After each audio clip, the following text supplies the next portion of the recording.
भारतीय इतिहास में ना कुछ नाम ऐसे हैं जो सिर्फ नाम नहीं रह जाते, वो एक पूरे दौर की पहचान बन जाते हैं। और ऐसा ही एक नाम है सिराजुद्दौला। देखिए, इनकी कहानी सिर्फ एक राजा के हारने की कहानी नहीं है। ये उस मोड़ की कहानी है जहां से भारत का भविष्य हमेशा हमेशा के लिए बदल गया। तो सवाल यही उठता है ना, कि आखिर कैसे कैसे सिर्फ एक हार ने पूरे हिंदुस्तान की किस्मत लिख दी। चलिए आज इसी कहानी की परतों को एक एक करके खोलते हैं और इस बड़े सवाल का जवाब ढूंढते हैं। तो इस सवाल का जवाब हमें तभी मिलेगा जब हम उस इंसान को समझेंगे जो इस पूरी कहानी के सेंटर में है। आखिर ये सिराजुद्दौला थे कौन और क्यों इतने जरूरी थे? सिराजुद्दौला ये थे बंगाल, बिहार और उड़ीसा के आखिरी, और ध्यान दीजिएगा, आखिरी आजाद नवाब। उनका राज भले ही ज्यादा लंबा नहीं चला, लेकिन भारतीय इतिहास के लिए ये एक बहुत ही बड़ा टर्निंग पॉइंट साबित हुआ। सोचिए, वो उस जमाने के सबसे अमीर इलाकों में से एक पर हुकूमत करते थे, एक ऐसा इलाका जिस पर सबकी नजरें खड़ी हुई थी। हाँ, तो वो एक बहुत बड़े और अमीर इलाके के नवाब तो बन गए, लेकिन क्या लगता है, क्या उनके लिए सब कुछ आसान था? बिल्कुल नहीं। उनका ताज कांटों से भरा था। अब देखते हैं कि जब उन्होंने गद्दी संभाली तो उन्हें विरासत में सिर्फ एक सल्तनत नहीं, बल्कि दुश्मनों और साजिशों का एक पूरा जाल मिला था। देखिए, सिराजुद्दौला का नवाब बनना तो लगभग तय ही था। उनका जन्म हुआ करीब 1733 में, और वो अपने नाना नवाब अली वर्दी खान के इतने लाडले थे कि उन्हें बहुत कम उम्र में ही अगला नवाब चुन लिया गया था। और फिर 1756 में वो बंगाल के नवाब बन भी गए। मतलब वो कोई अनाड़ी नहीं थे जिन्हें अचानक गद्दी मिल गई हो, उन्हें बाकायदा एक शासक की तरह तैयार किया गया था। लेकिन गद्दी संभालते ही असली मुश्किलें शुरू हो गईं, और ये मुश्किलें बाहर से नहीं, अंदर से ही आईं। उनके अपने ही दरबार में साजिशें हो रही थीं। कई अमीर सेठ, व्यापारी, दरबारी सब उनके खिलाफ थे, और इसी वजह से शुरू से ही पावर पर उनकी पकड़ थोड़ी कमजोर थी।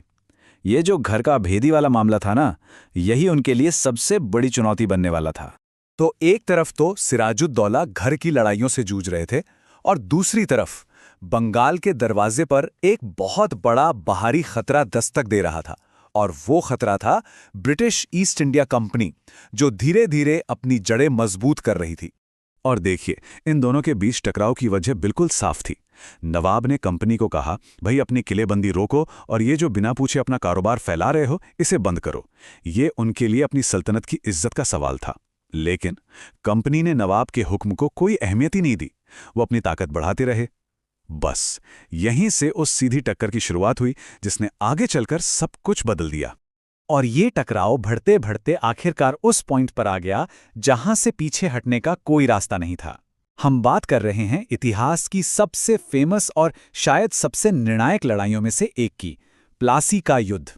लेकिन एक मिनट, ये सिर्फ एक लड़ाई नहीं थी, ये एक बहुत बहुत बड़ा धोखा था।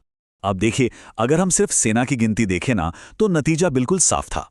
एक तरफ सिराजुद्दौला की हजारों की फौज, और दूसरी तरफ रॉबर्ट क्लाइव की मुट्ठी भर सेना।